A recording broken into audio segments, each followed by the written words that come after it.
कौवा और कोबरा। बहुत साल पुरानी बात है। एक धनवान राज्य में बहुत बड़ा और पुराना बरगद का पेड़ था। उस पेड़ पर एक कौवा कौवी का जोड़ा अपने घोंसले में रहता था।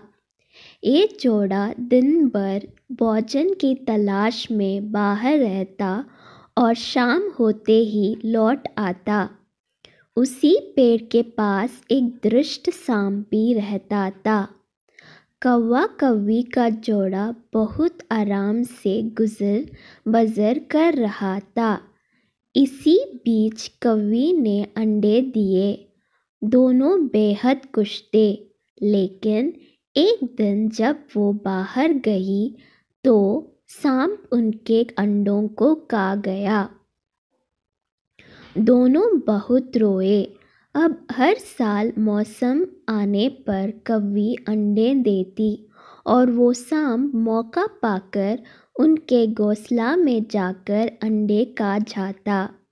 वो दोनों ही समझ नहीं पा रहे थे कि आखिर उनके बच्चों का दुश्मन कौन है।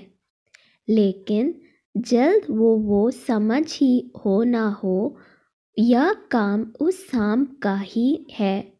सांप तो अंडे खाकर चला गया, लेकिन कौवी के दिल पर जो बीता वो सोच भी नहीं जा सकता था। कौवे ने अपनी पत्नी को ढाढ़स बंधाया। अब हमें शत्रु का पता चल चुका है, तो हम कुछ उपाय भी ज़रूर सोच लेंगे। कौवे ने काफ़ी सोचा और अपनी मित्र लोमड़ी से सलाह लेने दोनों उसके पास गए। लोमड़ी ने अपने मित्रों की दुख भरी कहानी सुनी। लोमड़ी ने काफ़ी सोचने के बाद कहा, मित्रों, तुम्हें वह पेड़ छोड़कर जाने की ज़रूरत नहीं है।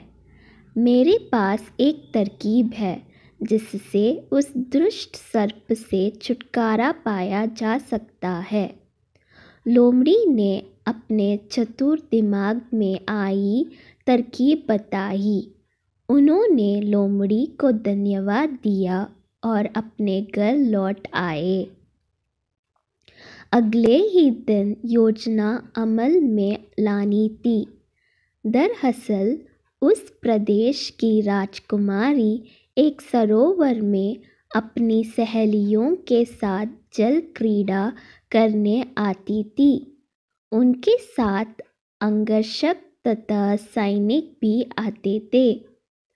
जब राजकुमारी और उनकी सहेलियां सरोवर में स्नान करने जल में उतरी तो योजना के अनुसार कौवा उड़ता हुआ वहां आया। उसने पहले तो राजकुमारी तथा सहेलियों का ध्यान अपनी ओर आकर्षित करने के लिए काँव काँव का शोर मचाया। फिर राजकुमारी तथा उसकी सहेलियों द्वारा उतार कर रखे गए कपड़ों व आभूषणों में से राजकुमारी का प्रिय हीरे व मोतियों का विलक्षण हार में से एक हार चोंच में दबाकर ऊपर उठ गया। सभी सहेलियां चींकी, वह राजकुमारी का हार उठाकर ले जा रहा है। सैनिकों ने ऊपर देखा तो सचमुच एक कौवा हार लेकर धीरे धीरे उड़ता जा रहा था। सैनिक उसी दिशा में दौड़ने लगे। कौवा सैनिकों को उसी पेड़ के ओर ले आया। जब सैनिक कुछ ही दूर रह गए तो कौवे ने हार इस प्रकार गिराया कि वह सांप के कोल के भीतर जा गिरा। सैनिक दौड़कर कोल के पास पहुँचे तो वहाँ हार और उसके पास में ही एक काले सर्प को देखा। सैनिकों ने बालों से उस सांप के टुकड़े टुकड़े कर डाले और वो दुष्ट सांप पर मार गया। कौवा कौवी बेहद कुछ थे। सीख, शरीर से आप भले ही कमज़ोर हों, लेकिन सूझबूझ का उपयोग कर हम बड़ी से बड़ी ताकत और दुश्मन को हरा सकते हैं। बुद्धि का प्रयोग करके हर संकट का हल निकाला जा सकता है।